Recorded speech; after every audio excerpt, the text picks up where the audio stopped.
Hello बच्चों, तो कैसे हैं आप लोग। क्लास एट्थ का सबसे इंटरेस्टिंग चैप्टर जो बच्चों को लगता है वो है reproduction in animal. Class seventh में आपने पढ़ा होगा रिप्रोडक्शन, बट आपने प्लांट के अंदर पढ़ा होगा एसेक्सुअल रिप्रोडक्शन पढ़ा था। आज हम यहाँ डिस्कस करेंगे ह्यूमन के बारे में रिप्रोडक्शन। सबसे इम्पॉर्टेंट चीज़, आपको डायग्राम से सारी चीज़ों को समझना है। कुछ टर्म्स हैं, उन टर्म्स को ध्यान रखना है। सबसे पहली चीज़, हम बिना टाइम को वेस्ट किए शुरू करते हैं। तो आपने देखा होगा बहुत प्यारी प्यारी चीज़ आपको सारी दिख रही होंगी एकदम। तो सबसे पहली चीज़ शुरू करते हैं, व्हाट इज़ द रिप्रोडक्शन। तो आपको डिफिनीशन हर जगह मिल जाएगी, आप चीज़ों को समझने पर फोकस करें। रिप्रोडक्शन का मतलब क्या है, यहाँ आप डिफिनीशन में देखेंगे, reproduction is the process by which living organism produce of spring. जैसा कि हमने देखा है कि जो लिविंग ऑर्गेनिज्म हैं, जो जिंदा हैं, वो अपनी जनरेशन को आगे बढ़ाते हैं। तो जनरेशन को आगे बढ़ाने को ही क्या बोला जाता है, रिप्रोडक्शन बोला जाता है। जैसे एग्जाम्पल के तौर पे इंसान का बच्चा इंसान ही पैदा होता है, कछुए का बच्चा कछुआ, मेढक का बेटा मेढक, है ना सारी चीजें। तो जो ऑफ स्प्रिंग है, यहाँ एक वर्ड आपको दिया है ऑफ स्प्रिंग। तो ऑफ स्प्रिंग का मतलब क्या होता है, जो नई जनरेशन आई है उसे क्या बोलेंगे, ऑफ स्प्रिंग। तो रिप्रोडक्शन से क्या होता है कि नई ऑफ स्प्रिंग डेवलप होती है। एक तो प्रोसेस हो गई। फिर सबसे इंपॉर्टेंट क्वेश्चन आता है कि रिप्रोडक्शन क्यों जरूरी है। यहां मैं आपको एक चीज क्लियर कर दूं, आराम से चलेंगे, टाइम भले ही लगेगा, पूरी चीजों को समझ के ही जाना है।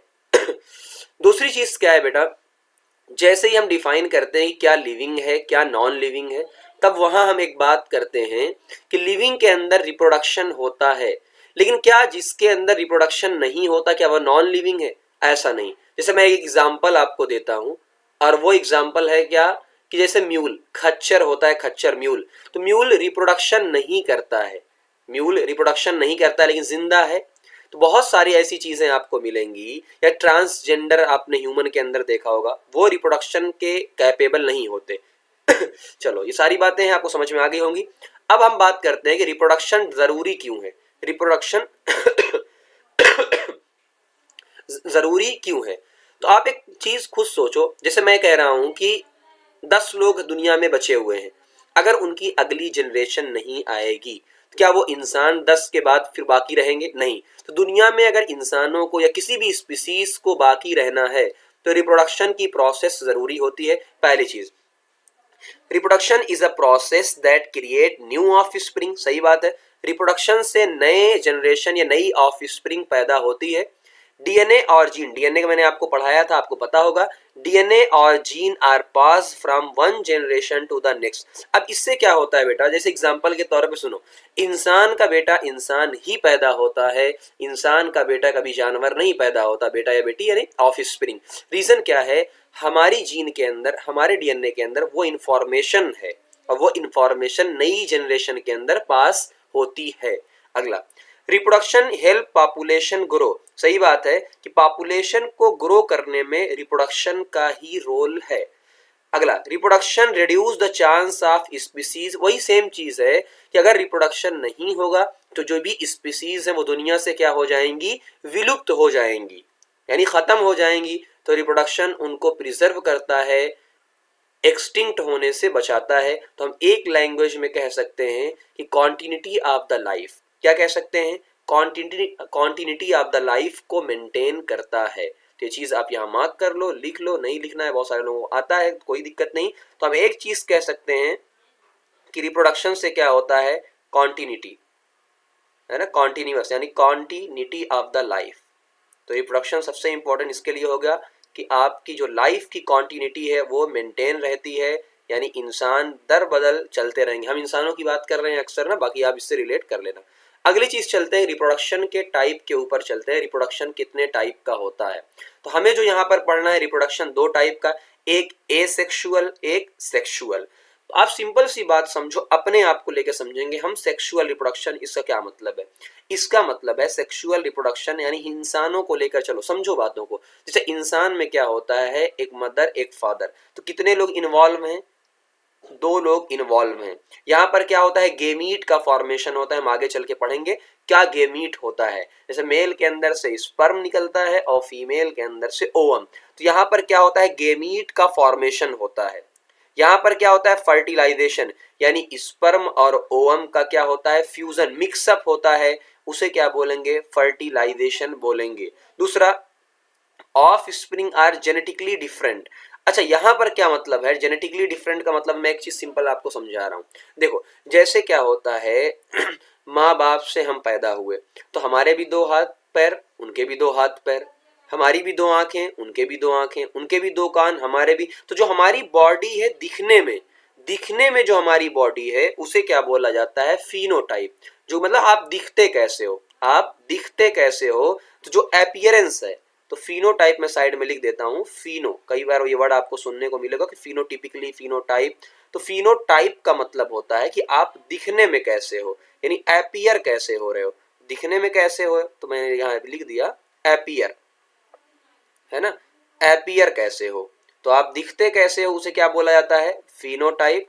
तो ये बात तो सही है कि भाई हम भी इंसान दिखते हैं, बट क्या जो जीन, जो भी चीजें माँ बाप के अंदर, क्या डिक्टो हमारे अंदर वो सारी चीजें होंगी, नहीं।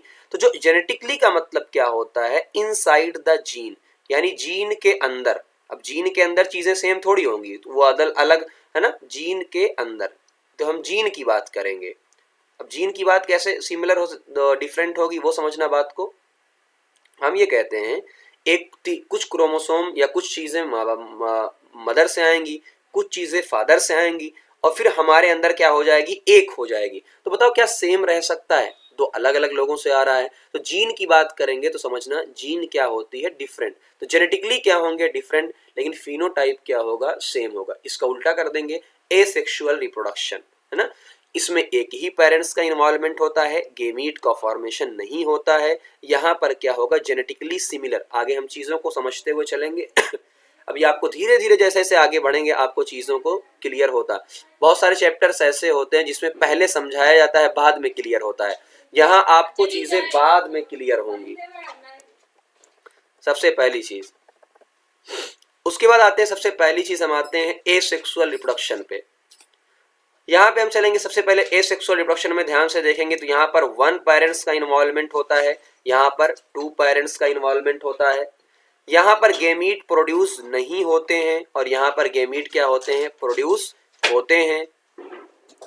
यहाँ पर क्या होगा, जो ऑफ स्प्रिंग होंगे वो आइडेंटिकल होंगे, आइडेंटिकल का मतलब सिमिलर, अंदर से भी। यहाँ पर क्या हो, कुछ ना कुछ वेरिएशन पाया जाता है।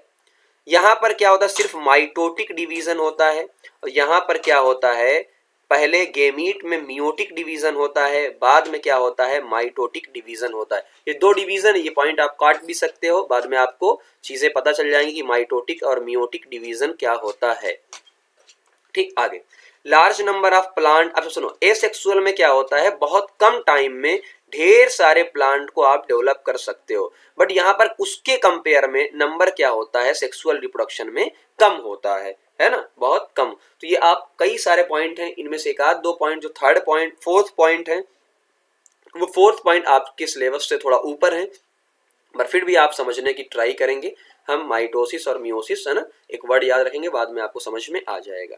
अब चलते हैं एसेक्सुअल रिप्रोडक्शन की तरफ। तो एसेक्सुअल रिप्रोडक्शन में पहले तो हम ये देखेंगे एसेक्सुअल रिप्रोडक्शन कितने टाइप का होता है। यहाँ एक्सप्लेनेशन खाली आप देखना फिगर, और फिगर से आपको समझ में आ जाएगा क्या क्या चीजें हमको पढ़नी है।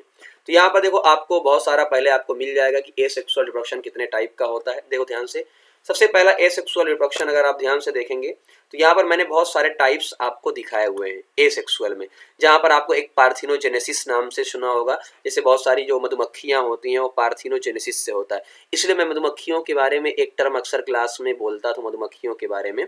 और वो टर्म क्या है बेटा, वो टर्म ये है कि आप जब इनके बारे में पढ़ोगे तो आपको समझ में आ जाएगा कि इनके क्या होते हैं। बहुत ध्यान समझना, है ना, खाली एक बार मैं आपको ऐसे बता रहा हूँ इन्फॉर्मेशन के लिए, ठीक है ना, एक्सप्लेन यहाँ नहीं, जरूरत नहीं है। हम ये कहते हैं मधुमक्खियों के, है ना, उनमें जो मेल होते हैं, जो ड्रोन जिन्हें बोला जाता है, वर्कर बी, हनी, बहुत सारे टाइप की होती, रानी मक्खी आपने सुना होगा। उनके क्या होते हैं, बाप नहीं होते बट दादा होते हैं, बेटे नहीं होते बट पोते होते हैं। है ना। ये थोड़ा सा आपको इलॉजिकल लगेगा बट ऐसा होता है। उस प्रोसेस को बोला जाता है पार्थिनोजेनेसिस बोला जाता है। आपने एक वर्ड सुना होगा जब आपने क्लास 7th में पढ़ा होगा, पार्थिनोकार्पिक, यानी कुछ प्लांट्स में ऐसे होते हैं जिनके अंदर रिप्रोडक्शन नहीं होता है, सीड का फॉर्मेशन नहीं होता है, जैसे आपकी बनाना वगैरह के अंदर, तो वहां पार्थिनोकार्पिक फ्रूट बोला जाता है, यहाँ पार्थिनोजेनेसिस बोला जाता है। फिर एक आता है स्पोरुलेशन, यानी स्पोर का फॉर्मेशन, स्पोर का फॉर्मेशन जो फंजाई वगैरह के अंदर होता है। फिर आता है बडिंग, अभी हम पढ़ेंगे। बाइनरी फिजन, तो जो मेन काम के हैं हम उनकी बात कर रहे हैं। सबसे पहले आते हैं हम लोग किसकी, बाइनरी फिजन, किसके अंदर, अमीबा के अंदर। तो बहुत ध्यान से बहुत चीजों को समझना, बहुत टिपिकल चीज नहीं है। देखो ये पेरेंट्स है, अमीबा है, तो अमीबा एक सिंगल होता है, सिंगल सेल होता है, आपने पढ़ा होगा। एक सेल का होता है यूनिसेलुलर। इसके अंदर ये क्या है, न्यूक्लियस, ये आपको दिख रहा होगा, ये क्या है, न्यूक्लियस। यहाँ पर क्या होता है, न्यूक्लियस का इलॉन्गेशन होता है, न्यूक्लियस का इलॉन्गेशन होता है। अब इलॉन्गेशन, उसके बाद क्या होता है, डिवीजन। फिर न्यूक्लियस क्या होता है, डिवीजन। तो देखो न्यूक्लियस क्या हो गया, 1 से 2 बन गया, यानी एक न्यूक्लियस नीचे, एक न्यूक्लियस आगे ऊपर। उसके बाद क्या होता है, साइटोप्लाज्म का डिवीजन, यानी ये सेल बीच से ऐसे टूट जाती है, सेल बीच से ऐसे क्या हो जाती है, टूट जाती है। तो देखो 2 सेल बन जाई। तो सिंपल सी कहानी है, इसमें क्या हुआ है, न्यूक्लियस का डिवीजन हुआ है, उसके बाद सेल का डिवीजन हुआ है, और सेल के डिवीजन को क्या बोलते हैं, साइटोप्लाज्म का डिवीजन, है ना। 2 सेल बन गई, तो इसे क्या बोला गया, बाइनरी फिजन। तो फिजन का मतलब सिंपल टूटना, बाइनरी का मतलब 2 टुकड़ों में। तो क्या और भी फिजन होंगे, हम कहेंगे हाँ। कुछ ऐसे लोग होते हैं, प्लाज्मोडियम का नाम आपने सुना होगा, जिससे मलेरिया फैलता है, उसके अंदर मल्टीपल फिजन होता है, बहुत सारे फिजन होते हैं। फिर हम अब बात करते हैं अपनी नीचे, बडिंग इन ईस्ट। ईस्ट के अंदर जो बडिंग होती है उसका डिस्कशन करते हैं, ठीक है ना। ऊपर आ जा, चलो ईस्ट के अंदर जो बडिंग होती है पहले उसको डिस्कस कर लेते हैं, फिर आगे। देखो बडिंग में क्या होता है, बड, देखो ये क्या है, आपका पेरेंट ईस्ट सेल है, ये न्यूक्लियस आपको दिख रहा होगा। एक बड का फॉर्मेशन यहाँ पे हुआ है, ये बड का फॉर्मेशन हुआ है। उस बड से क्या होता है, उस बड के अंदर क्या होता है, न्यूक्लियस। यहाँ पर वही क्या हुआ, वही न्यूक्लियस क्या हुआ, इलांगेट हुआ होगा, तो यहाँ से इलांगेट होकर ऊपर जा रहा है। तो हम ये कहेंगे कि उस बड के अंदर भी क्या आ गया, न्यूक्लियस आ गया। अब उसके बाद ये कहाँ से, यहाँ से ऑटोमेटिक देखो डिवाइड हो जाएगी। तो बहुत सारे क्या है, चैन ऑफ ईस्ट सेल, बहुत सारे ऐसे बड बनते जाएंगे, एक चैन बनती जाएगी। तो कोई बहुत डिफरेंस बात नहीं, बस यहाँ पर क्या होता है, बड बनती जाएगी और उस बड की चैन बनती जाएगी और आपका डिवीजन होता जाएगा, नए ईस्ट बनते जाएंगे। चलिए थोड़ा सा इस तरफ कर लेते हैं, जो ईस्ट में सबसे फेमस है उसकी बात कर लेते हैं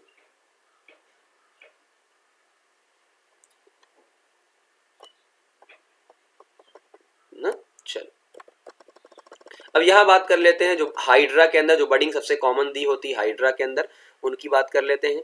तो वो हाइड्रा की बडिंग ही सबसे ज्यादा इंपॉर्टेंट जो आपको अक्सर बुक के अंदर मिलेगी, वो क्या है, देखो सबसे पहली चीज, ये पेरेंट हाइड्रा है ना, पेरेंट्स है। इसके अंदर क्या है, सेकंड पॉइंट पे तो डेवलपिंग बड, यहाँ से बड क्या हो रही है, डेवलप हो रही है, नई बड पूरी की पूरी बन गई और बड बनने के बाद यहाँ से निकल गई। तो क्या आपको एक्सप्लेन करने की जरूरत है, फिगर देखो और आप चीजों को समझ गए होगे। एक नई बड निकलती है, वो बड डेवलप होती है और जब पूरी बन चुकती है तो ऑटोमेटिक क्या हो जाती है, हट जाती है।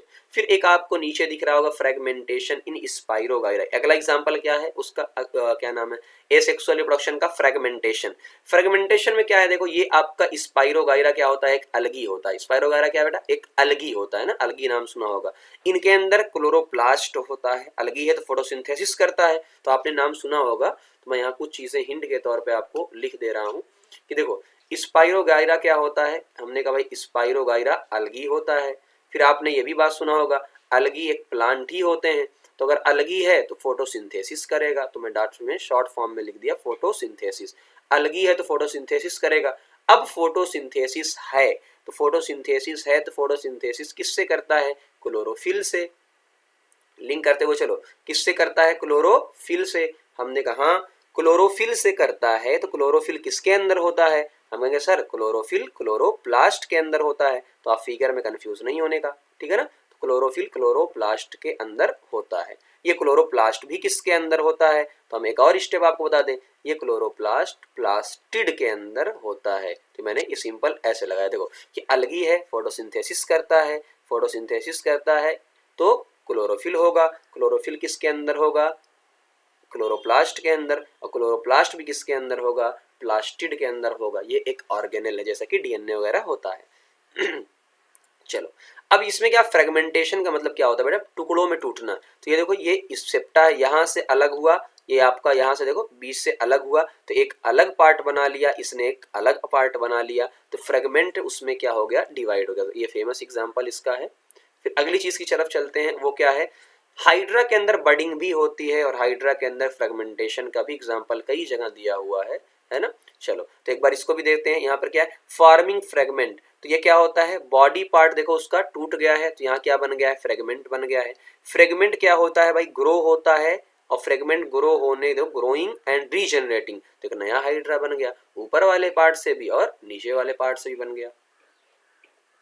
चलो, अब हम रीजनरेशन की बात कर लेते हैं। रीजनरेशन क्या होता है बेटा? प्लेनेरिया के अंदर होता है, बहुत सारी बुक में नहीं दिया होता है, तो आप इसके बारे में ध्यान रखना कि जो रीजनरेशन होता है, रीजनरेशन वो एक खास सेल से होता है। रीजनरेशन, छिपकली की पूंछ देखा है कभी? तो छिपकली की पूंछ क्या होती है? कटने के बाद दोबारा आ जाती है। ये सबको आपको पता है कि छिपकली की पूंछ कटने के बाद दोबारा आ जाती है, तो उसे क्या बोला जाता है? रीजनरेशन, है ना। उस पार्ट को उसने क्या कर लिया है? डेवलप कर लिया है ना। कई बार उसको फ्रेगमेंटेशन या तो हम कहेंगे उस नहीं, तो वो स्पेशल सेल से होता है। तो यहाँ है ना, वरना बहुत सारे लोग कहेंगे सर हम लोग भी बना लेते हैं रीजनरेशन वगैरह, सबके अंदर नहीं है। तो हमने कहा भाई इनके अंदर क्या होता है? स्पेशल सेल होती है जो उस पार्ट को पूरे तरीके से दोबारा बना देती है।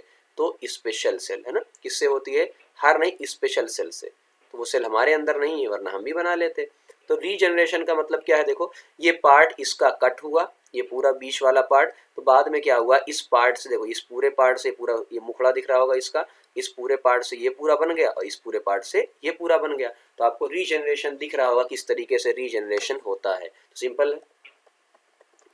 आगे हम आते हैं दो डिफरेंट टाइप से कि रीजनरेशन में और फ्रेगमेंटेशन में क्या डिफरेंस होता है। तो देखो, यहाँ पर कुछ बातें क्लियर कर लो ताकि कंफ्यूजन ना क्रिएट हो। कि ऑर्गेनिज्म दैट आर फ्रेगमेंटेड, तो उन्होंने ये कहा कि फ्रेगमेंटेशन जो होता है वो फ्रेगमेंटेशन कुछ पार्ट का होता है ना, कुछ पार्ट का। देखो, organism that are fragmented result in each fragment growing into an individual organism. हर फ्रेगमेंट से, जितने फ्रेगमेंट यहाँ से बटेंगे, 1 2 3 4, हर फ्रेगमेंट से एक नया ऑर्गेनिज्म बन जाएगा। बट यहाँ पर क्या कहानी है? जैसे छिपकली की पूंछ है, regeneration occur when an organism want to regrow a lost limb या एनी अदर पार्ट, कोई पार्ट उसका कट गया है, अदर पार्ट, कोई पार्ट अगर उसका कट गया है, उस पार्ट को वो रीजनरेट कर लेता है। लेकिन फ्रेगमेंटेशन के अंदर किसी भी पार्ट से एक नया ऑर्गेनिज्म बन जाता है।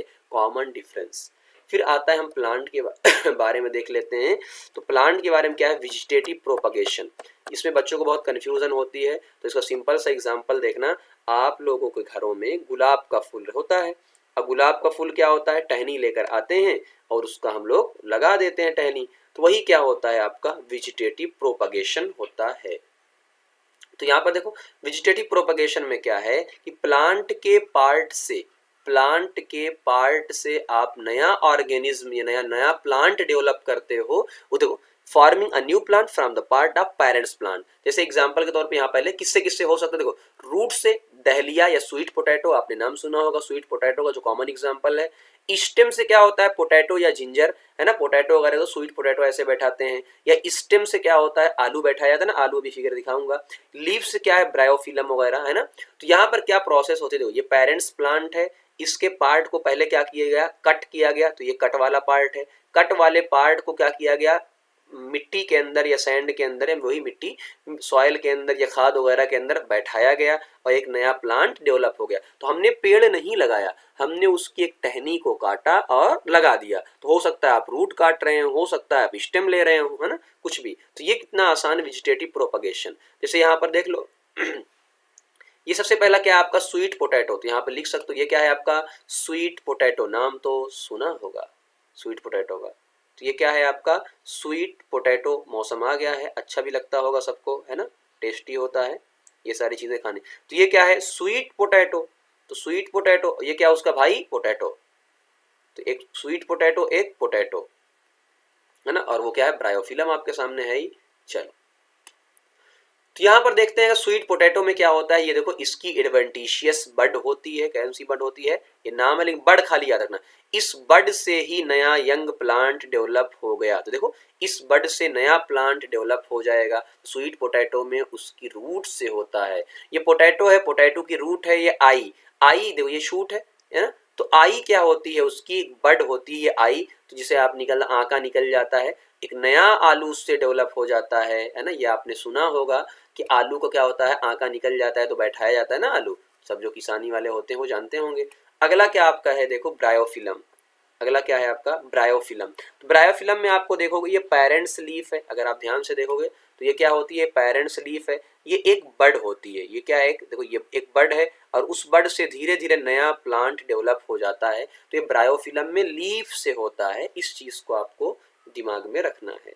चलिए, उसके बाद आपने ये बहुत प्रोसेस आपने सुना ही होगा ग्राफ्टिंग वाली। ग्राफ्टिंग का आपने क्या किया, एक सियोन एक स्टॉक है ना, एक अलग प्लांट का लेकर आए, एक अलग लेकर आए और एक को काट के बढ़िया से लगा दिया, ग्राफ्ट कर दिया और यहाँ पर रैप करके वैक्स कर दिया और एक नया प्लांट डेवलप हो जाता है। स्टेम कटिंग से नाम से हम लोग इसको जानते हैं, ग्राफ्टिंग के मेथड से हम लोग इसको जानते हैं। अब हम आते हैं कि यार इन सारी चीज़ों का फ़ायदा क्या है, इन सारी चीज़ों का फ़ायदा क्या है। तो आप फ़ायदे को भी देख लो ताकि इससे आपको क्लियर हो जाए कि एडवांटेशियस या एडवांटेज क्या है आपका आर्टिफिशियल वेजिटेटिव प्रोपगेशन से। पहला जो इसमें बहुत सारी बातें ऐसी जो हमारे काम की नहीं, बस मैंने सारा कंबाइन कर दिया है। प्रोडक्शन ऑफ न्यू जेनेटिकली है ना same plant, production of new genetically same plant. तो हमने कहा कि एक नया प्लांट जो जेनेटिकली क्या रहेगा, सेम प्लांट हम डेवलप कर लेंगे है ना, सेम प्लांट डेवलप कर लेंगे। मल्टीपल प्लांट सिंगल पेरेंट से, एक ही पेरेंट से क्या हो जाएगा, ढेर सारे प्लांट को, जैसे अभी दिखाया था ना कि टहनी को काट के लगा दिया, अब कई सारी टहनियां काट के हम एक ही प्लांट से कई सारे प्लांट बना सकते हैं। हॉर्टिकल्चर और एग्रीकल्चरिस्ट इसको जो है, जो हम लोग खेतियां करते हैं, बहुत सारी चीजें होती हैं एग्रीकल्चर है ना, तो उसको बहुत आसानी के साथ हम लोग क्या कर सकते हैं, यूज कर सकते हैं। अगला प्लांट देखो, सीडलेस प्लांट को भी इससे ग्रो किया जा सकता है। ये भी आपकी बुक के अंदर आपने पढ़ा होगा है ना। अगली चीज देखो, economically it is the best method है ना। तो इकोनॉमिकली आपका क्या होता है, बेस्ट मेथड होता है। क्यों, इससे आप अच्छा खासा पैसा कमा सकते हैं है ना। तो इन सारी चीजों को आपको ध्यान देना है, ठीक है ना। जितने भी आपको देख रहा होंगे यहाँ पर आपको लिखा होगा हॉर्टिकल्चर है ना। तो हॉर्टिकल्चर बहुत सारी जगह होता है, नहीं लिखा होता है। जैसे जो मसाले की, सब्जियों की, इन सब चीज़ों की खेतियाँ करते हैं, उन सारी चीज़ों को क्या कहा जाता है, हॉर्टिकल्चर है ना। मसाले हैं, सब्जियां हैं, वेजिटेबल्स आपके हैं, ठीक, फ्लावर्स हैं, ऑर्नामेंटल प्लांट हैं, इन सारी चीज़ों में जो लोग काम करते हैं, जो साइंटिस्ट होते हैं, जो खेती करने वाले, उन्हें हॉर्टिकल्चरिस्ट बोलते हैं ना। सीडलेस प्लांट को आप ग्रो कर सकते हैं, बेस्ट मेथड है, गुड कैरियर ऑप्शन है। अलग अलग ट्रेट के हम जोड़ सकते हैं, जैसे अभी ग्राफ्टिंग हम करवा रहे थे, एक अलग प्लांट लेकर आए, एक अलग अलग ट्रेट के आए, तो डिफरेंट टाइप के प्लांट्स को हमने उस पर ज्वाइन कर दिया। ट्रेट मतलब अलग अलग, एक ही शाखा के अलग अलग। Developing high yield and disease resistance variety को हम डेवलप कर सकते हैं। तो इसमें बहुत सारी चीज़ें ऐसी हैं जिनको एक्सप्लेन करने में अच्छा खासा टाइम चाहिए है ना। तो ये बहुत सारी चीज़ें इसके अंदर से आप 3-4 पॉइंट्स को याद रख सकते हैं। तो ये पूरी जो बातें हुई, ये सारी बातें आपकी किसकी हो गई हैं, ये सारी बातें आपकी एसेक्सुअल रिप्रोडक्शन की हो गई हैं। अब हम बात करने चलते हैं जो सबसे काम की चीज़